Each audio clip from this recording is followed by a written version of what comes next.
Wala sa kanilang kasabwat sa pagbulsa ng sako-sakong pera, pinagsamantalaan ang krisis ng pandemya, pinabayaan ang ating mga kababayan na magkasakit at mamatay. Wala sa kanila ang mga pumapalakpak sa China at natutuwa pa kapag tayo ay binobomba ng tubig. Tinatamaan ang ating mga Coast Guard, hinaharang ang ating mga mangingisda, ninanakaw ang kanilang huli.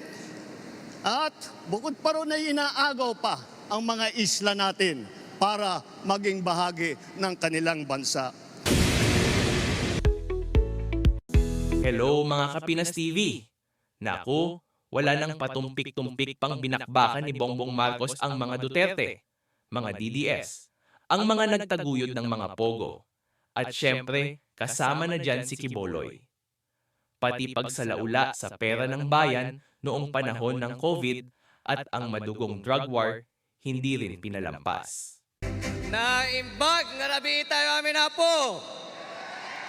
Gagayem ken kakabsat, agtakder tayo para ti ay ayaten a Pangulo Ferdinand Romualdez Marcos Jr. Alyansa ng pagkakaisa, alyansa para sa pagunlad, alyansa ng bagong Pilipino, alyansa para sa bagong Pilipina. Panahon na ng pagbabago, dahil sa ito ay kinakailangan tayo na magtulong-tulong na maunlarin ang Parang mahirap makapaniwala na nandito na naman tayo sa kampanya. Napakabilis ng panahon, napakabilis ng pagdaan ng 3 taon na akala natin ay magiging mas matagal. Ngunit nandito nga tayo sa darating na halalan sa Mayo.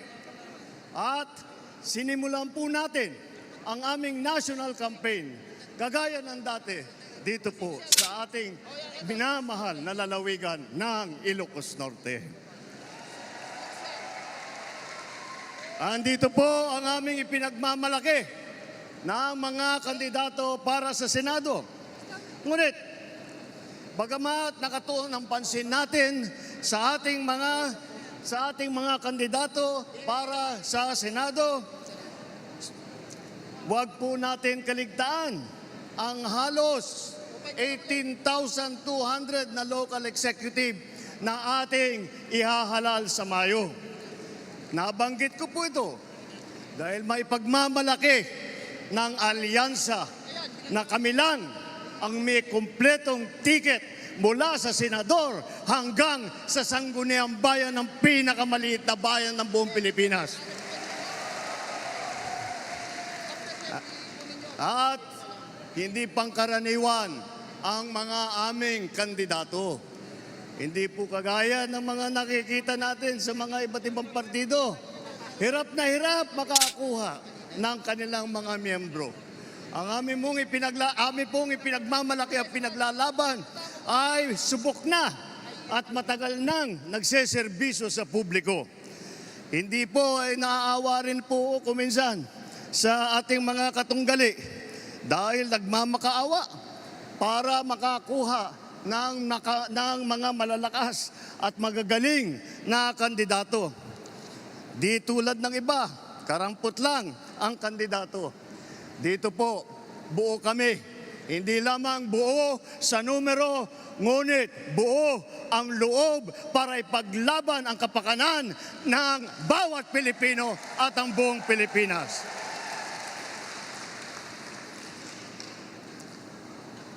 Kaya naman, nagtataka nga ako, parang yung mga iba na naging kandidato, nag-deliver lang yata ng suka, nabigyan na ng certificate of candidacy. Dahil wala walang ikukumpara sa ating mga kandidato. Kung ihahambing natin sa mga napulot nila, ang ticket natin mula sa Senado hanggang Sangguniang Bayan ay mga leader na subok sa serbisyo. Magandang record na pwedeng ipagmalaki kahit kanino. Kung kilatisin natin ng isa-isa, napakatingkad ng ating kakayahan, ng kanilang kakayahan at ng mga pambato para sa pagbabago. At kapag pinagsama kagaya nito na nangyari dito sa alyansa, ay lalong nakaka-impress ang kanilang pinagsamang lakas at galing. 8 po sa ating mga kandidato ay veteranong senador. Palitan ko na lang, matagal ng senador kasi pag veterano baka akalain nilang hindi lang luma kundi matanda. Andito po ang ating mga senador, Senator Cayetano, Senator Lacson, Senator Lapid, Senator Marcos, Senator Pacquiao, Senator Revilla, Senator Soto, Senator Tolentino. Pagpasok po sa Senado ng mga re-electionist sa Senado ay wala na pong OJT. Hindi na mag-aaral. Alam nila ang trabaho. Alam na nila ang pangangailangan ng Pilipino. Alam na nila ang gagawin nila upang gawin at idala sa ating mga kababayan ang kanilang pangangailangan. 7 naman ay nanggaling naman sa Kongreso na subok sa batasan. Andyan po ang mga Congressman Abalos, Congressman Binay, Congressman Cayetano, Congressman Marcos, Congressman Pacquiao, Congressman Tulfo, Congressman Villar. Kitang-kita po naman natin na ito lahat ay sanay na sanay, subok na subok at matagal nang nagpapakita ng galing. Hindi na bagito sa pagpanday ng mga batas. 4 ang nagsilbi sa kabinete, humawak ng cabinet rank na posisyon. Si Abalos, DILG Secretary. Si Tulfo, nag-DSWD Secretary.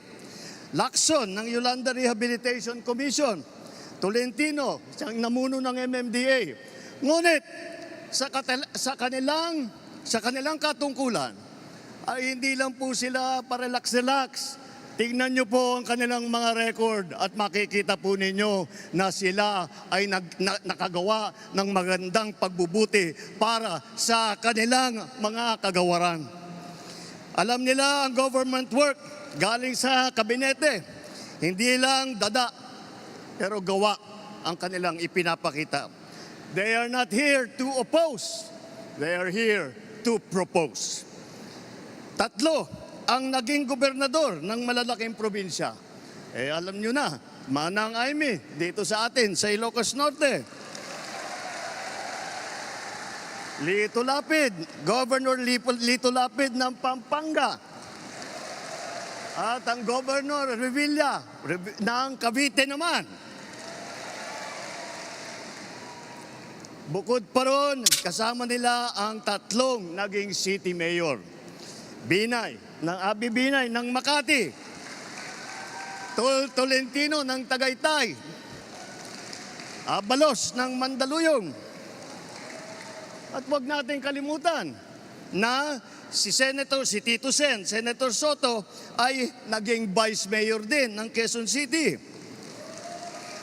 Hindi rin po tayo nagkukulang sa boses ng kababaihan at maglalaban para sa karapatan ng ating kababaihan dahil 4 sa ating mga kandidato ay babae, pero itong mga babaeng ito ay palagay ko mas matatapang pa ito kaysa sa mga lalaki na nandito ngayon. Mga abogado naman, 4 din. 4 ang abogado natin, Abalos, Binay, Cayetano, Tolentino. Si Aimee nag-aaral din sa law school. At pinagtatalunan lang nila kung sino daw ang pinakamagaling at sino nanggaling sa pinakamagandang eskwelahan. Ngunit lahat yan ay magaling, lahat yan ay matalino, lahat yan ay ginamit na ang kanilang kakayahan upang pagandahin ang Pilipinas. Kung itatanong naman natin, sila ba ay isa lang ang pinanggalingan? Tiga Maynila lang ba lahat? Tiga Luzon ba lahat? Hindi po. Dahil pagdating sa geographical representation, 2 ang taga Mindanao. si Manny Pacquiao ng Bukidnon, Sarangani at saka Jensan. Si Erwin naman, lumaki sa Davao, Davao Oriental, sa Sulu, mga probinsya kung saan nadestino ang kanyang bayaning ama. Ang unang Vicente Soto ay naging senador na tiga Cebu. Ang nanay naman namin ni Aimee, alam nyo naman, 100% waray. Alam naman natin pati na ang lolo ni Camille ay galing sa Iloilo. Yan po ang ating ipagmamalaki. Dahil po nauunawaan nila hindi lamang ang mga problema na hinaharap na nasyonal, hindi lang ang mga problema sa taas, sa Senado, ngunit lahat po sila ay may karanasan sa local government, may karanasan sila sa executive. Lahat po sila ay nakapagpakita na ng kanilang kakayahan. Kaya't po ay kayang-kaya naming maipagmalaki. Bukod po dyan, tignan niyo po ang record ng ating mga kandidato. Wala sa kanila ang may bahid ng dugo dahil sa tukhang. Wala sa kanilang kasabwat sa pagbulsa ng sako-sakong pera, pinagsamantalaan ang krisis ng pandemya, pinabayaan ang ating mga kababayan na magkasakit at mamatay. Wala sa kanila ang mga pumapalakpak sa China at natutuwa pa kapag tayo ay binobomba ng tubig. Tinatamaan ang ating mga Coast Guard, hinaharang ang ating mga mangingisda, ninanakaw ang kanilang huli. At bukod pa ron ay inaagaw pa ang mga isla natin para maging bahagi ng kanilang bansa. Wala po sa kanila ang tilang sakristan ng isang bulaang propeta na nasasakdal dahil sa pagyurak sa ating kabataan at sa ating kababaihan. Wala sa kanila ang tagataguyod ng pugad ng krimen, ng sentro ng paglalapastangan ng mga kababaihan na mga pogo. Tayo ngayon ay nasa sangandaan ng ating paglalakbay bilang isang malayang bansa. Bilang isang sambayanang may dangal, may sipag at may talino. Tayo ba ay papayag na babalik sa panahon gusto ng kung kailan gusto ng ating mga liderato maging probinsya tayo ng China? Babalik ba tayo sa nakaraan na ibinubugaw ang ating bayan bilang isang sugalan ng mga dayuhan? Nais ba natin bumalik sa landas na umaapaw sa dugo ng mga inosenteng mga bata na inagaw sa kanilang mga anak, mga ina, kinuha sa kanilang mga tahanan at inagaw ang kanilang kinabukasan? Walang nagnanais na Pilipino na mabalik tayo sa ganyang klaseng pagpatakbo. Kaya naman, pakakatiyak po kayo na kapag ang ating mga kandidato ay naluklok sa Senado at sila ay nagsimula ng kanilang trabaho, asahan po ninyo na sila po ay hindi makikihalo, hindi makikilahok sa ganyang bagay na ating iniwanan na at naayaw balikan. Ito po ang aming ipinagmamalaki. Ito po ang ating mga kandidato para ng alyansa para sa bagong Pilipinas. Ito po ang hinaharap namin sa inyo, ang pinakamagagaling na Pilipino, pinakamasipag na nagsiservisyo publiko, at ang buong buhay nila ay itinaya nila hindi lamang para sa kapakanan ng kanilang mga sarili, kung hindi po para sa inyo, para sa taong bayan, para sa Pilipino, at para sa Pilipinas.